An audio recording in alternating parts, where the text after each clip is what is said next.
मी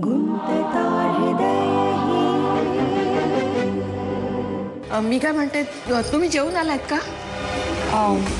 मला नकोय. आता याला काय झालं? मी 4 सामान्य प्रश्न विचारले, त्यात एवढं चिडायला काय झालं? अहो 6-7 तास ड्रायव्हिंग करून आलेत ते. चेहऱ्यावरून दिसलं नाही का थकलेला? ते आल्याबरोबर तुम्ही आपल्या प्रश्नांची सरबत्ती सुरू केली. आई तू जेवण गरम कर ना, विक्रम सकाळपासून जेवला नाहीये. अगं पण तो नाही म्हणतोय ना. मी बघते, मी बोलते ना त्याच्याशी, घेऊन येते त्याला.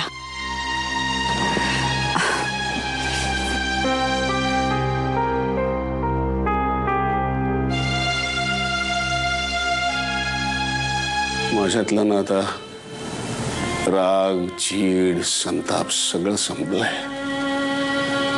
फक्त हताशा उरली आता. त्यांनी ना माझं सगळं घ्यावं, सगळं माझा जीव घ्यावा, पण माझ्या देवीला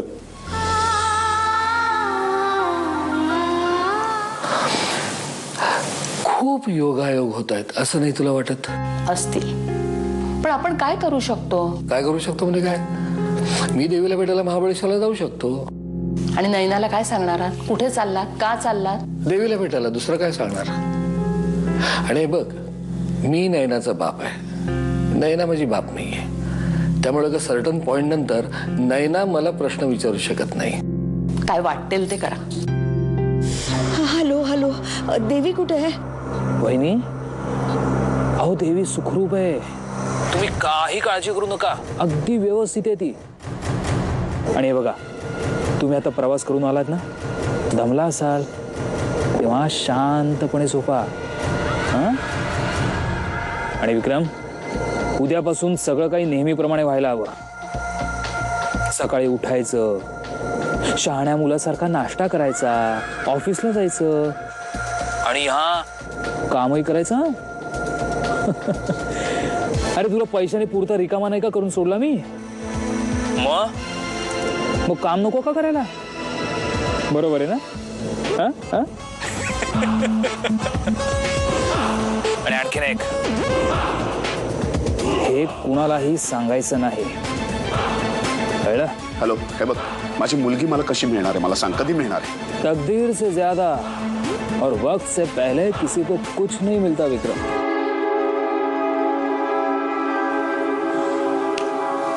काय म्हणत होता विक्रम? काय म्हणत होता? नाही ना, मला माहित नाही हे सगळं कधी संपेल.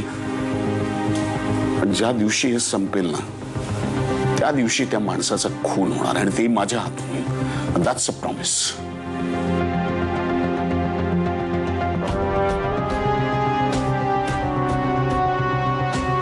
चहा झालाय का? हो, मला दे. देत. नाही ना, हां, आय एम सॉरी. कदाचित तुला असं वाटेल की मी भोचकपणा करतोय, पण मला सांग, देवीच्या कपड्यांचं काय? हां, नाही म्हणजे तुम्ही वाड्यावर गेला होता तेव्हा मुक्काम 2-3 दिवसाचाच असणार होता, त्यामुळे तेवढेच कपडे नेले होते.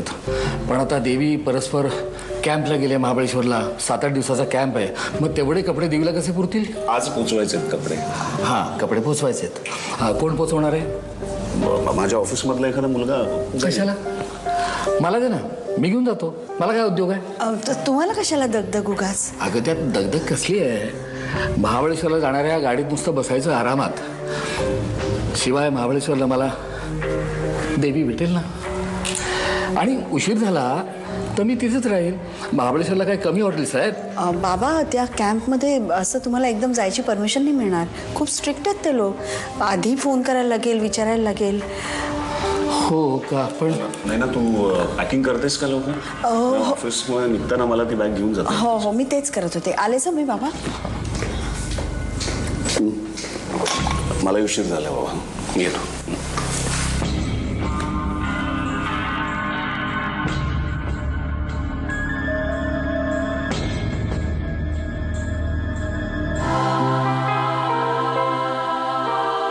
नाही ना,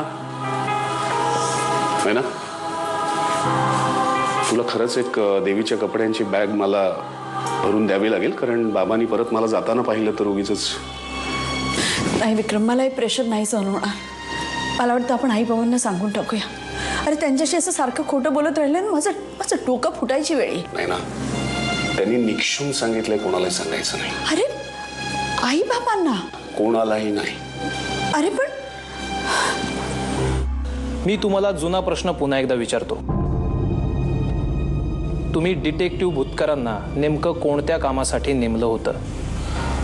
स्कायकॉम नावाची एक फ्रॉड कंपनी होती. त्याच्या एका प्रोजेक्टच्या पेपर्सवर सह्या करायला ते पैसे देऊ करत होते, त्याची माहिती काढण्यासाठी. बस एवढ्याच कामासाठी नेमलं होतं? हो. काही महिन्यांपासून एक माणूस तुम्हाला खूप त्रास द्यायचा, रात्री अपरात्री तुमच्या घराची बेल वाजवायचा, तुम्हाला फोन करायचा, तुम्हाला चिठ्ठ्या पाठवायचा. या माणसाबद्दल तुम्ही भुतकरांना काहीच नाही बोललात?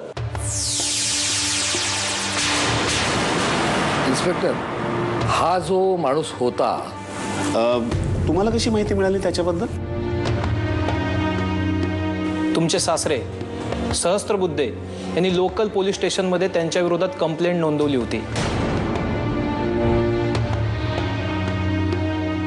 हो, इनफॅक्ट मला मिस्टर भुतकरही ऍक्च्युली तो त्या कंपनीचाच माणूस होता. आमच्यावर प्रेशर आणण्यासाठी त्याचा वापर करत होते ते. त्यांचा भाडोत्री गुंड होता तो. म्हणजे मिस्टर आनंद विजयकरही?